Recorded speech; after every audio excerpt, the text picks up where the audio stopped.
In most drawing tutorials and in art schools, they don't really teach you how to be ready for the realism of real-life commissions you might get as an artist from real clients. So in this video, I'm gonna tell you a real custom order I got on Etsy, and I had to make a drawing from a spectacularly terrible photo. Two figures in pure backlight. You see the figures as one big dark silhouette. The funny thing is that the situations like these are the best tutorials on how to draw because they put you in one of the hardest positions for drawing ever. How do you draw backlit figure, almost silhouette, and still make it feel alive? So in this video, I'm gonna show you how I draw backlit figures in graphite and in charcoal, what worked, what failed, and what I would actually use for this kind of pure backlight. If you're a beginner, you will see my process of drawing backlight, and if you want to become a full-time artist, this is the realism you gotta be ready for. Bad reference photos, impossible lighting, and clients who still expect beautiful results. So let me tell you about that custom order I got on Etsy.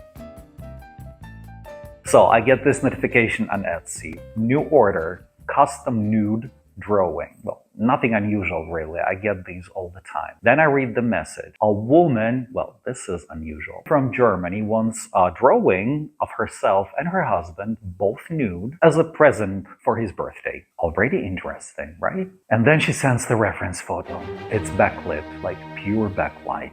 And what made it worse was the quality of the photograph itself. But this disaster of a reference photo pushed me into one of the most difficult situations with the lighting setup, the pure backlight. Even my favorite Baroque masters use this lighting very, very carefully. Now, how do you draw backlit figures or objects? But first, for the full confession, I have to say that what I'm drawing in this video is not a drawing based on her reference photo, because I cannot show you that photo due to ethical reasons. And actually, this is one of the interesting topics to cover, maybe for the future videos, the ethics of an artist. Let me know if you're interested, yeah? So, graphite. I drew this graphite 2 times. The first time, I got so obsessed with the drawing that I simply forgot I was making a YouTube video and I didn't film big chunks of the process. So I had to do a second graphite drawing, this time more calmly and more consciously, actually. And of course, the second drawing turned out to be better. Here's the simplified process. First, I make a light outline, just the main shapes of the body, no details, and I'm thinking of the silhouette first. Then I darken the whole figure using soft pencils like B3 or B4, and I'm not scribbling, I'm building a dense, even layer of tone. Then I go to the background, and the main rule is the background is always lighter than the figure itself, because the light is coming from the back. And if you remember my video about the circle of light around any object we draw or paint, this video, this is exactly the same thing, because the light here comes from behind the figure, the object, and it kind of tries to hug the figure. So from the back, it's all light.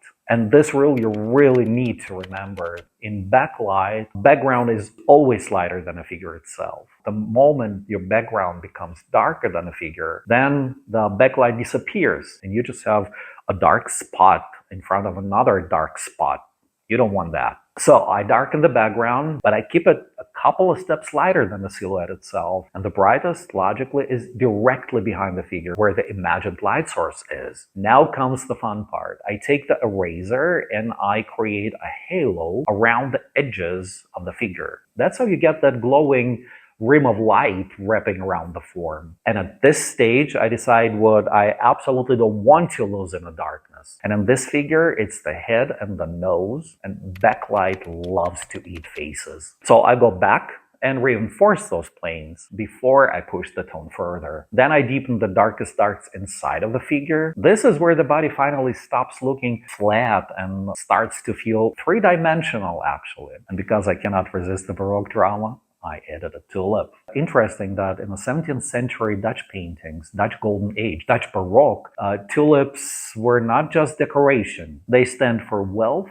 luxury, and that crazy tulip mania when a single bulb could cost more than a house. Can you imagine that? And at the same time, they symbolize how fragile an ephemeral life is. Okay, once the figure and the tulip are in shape, I give the background a final pass, sharpen a few highlights on the edges, and that's my graphite version done. Now charcoal. It was a completely different experience. First, I had to fix my outlines with a charcoal pencil, because with charcoal, there's this magic trick. One moment you have a drawing, and the next moment you've shaded everything into a cloud. And I thought I would repeat the same careful process I've done with graphite, but no, charcoal doesn't like careful. I mapped the areas where light meets shadow. These zones will be my guides in the world of total shadow. Then I create some structure with my secret tool I talked about in one of the previous videos. Feel free to watch it. Then I go back to darken the figure, and I darken the background, leaving the light spot where my imaginary light source is. Then comes the eraser halo, and I do the dirty dark work on a whole figure. And yes,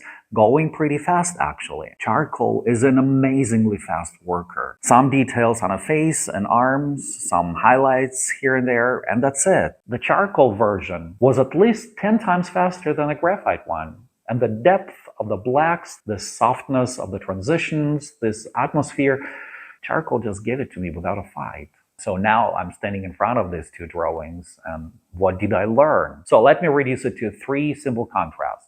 Depth and atmosphere, charcoal wins.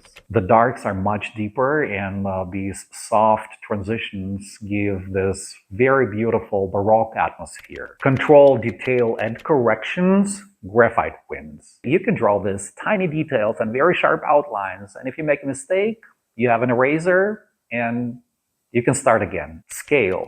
Charcoal for big and expressive works, graphite for small and precise works. And people often ask about mixing graphite and charcoal in one artwork. You can. For example, you can do the whole silhouette in charcoal and then crisp details in graphite. Technically, it works. Personally, I don't enjoy it. When I use these two mediums, the drawing feels broken. And to me, it's almost painful. Now, while I was doing these drawings, I was thinking about the Baroque, and I went hunting for pure backlight in Baroque paintings. My first instinct was Caravaggio, of course, the master of dramatic light. Except when I actually looked for it, I couldn't find any clear examples of Caravaggio using the backlight. His light is always from the side or from any angle, not from the back. Artemisia Gentileschi, who pushed chiaroscuro even further, same story. Rembrandt, side light again. Pure backlight, when the light comes directly from behind the figure, is very rare in Baroque art. But I found something. One of the clearest examples of pure backlight in paintings is Gerard van Honthorst, a Dutch Golden Age painter who was nicknamed Gerardo delle Notti, Gerard of the Nights. He might be just the one true Baroque master of backlight, but even he never paints the whole composition using only the backlight. He always adds something from the side. And the reason is very simple. The backlit figure must be darker than the background. And if you fill the whole painting with those figures, you end up with, I don't know, huge black areas that are almost impossible to read, and the story gets lost. So Van Honthorst makes 1 or 2 figures backlit to create the drama and atmosphere, and then he introduces a second light source, a candle, torch, a window, to light other parts of the scene in a more normal way. And this gives us a very important rule for our own work. If you want the viewer to read something very important from your backlit figure, the expression, the gesture, the narrative details, add a second light source coming from an angle. Use backlight for mood and sidelight for information. And if your backlit figure is secondary, only a supportive actor in your composition, then let it be all backlit. Let it stay mysterious. Interesting that later in Romanticism, painters used backlight more freely. This painting by Caspar David Friedrich is a perfect example. The light is behind the figure and the man becomes almost a symbol, not a portrait. So the terrible reference photo from Germany pushed me into making these 3 drawings and doing the whole research on Baroque backlight. Pure backlight is powerful, but it's also dangerous. It wants to turn your whole drawing into one huge black hole. And your job is to decide when do you let it do it and when do you bring a second light source to to lighten up your figure and add some information you want to add. And I wonder if you would ever try drawing or painting backlit figure like I did. In paintings, it's so beautiful because you can add so much color to it. In drawings, you have to be more careful. But anyway, now you know if someone will send you a backlit photo and asks you to make a drawing out of it, you know what to do. I'm Dimitri, a figurative artist in Amsterdam, and if you want more Baroque shadow drama in your art, then like and subscribe, and I'll see you in the next one. Ciao, ciao!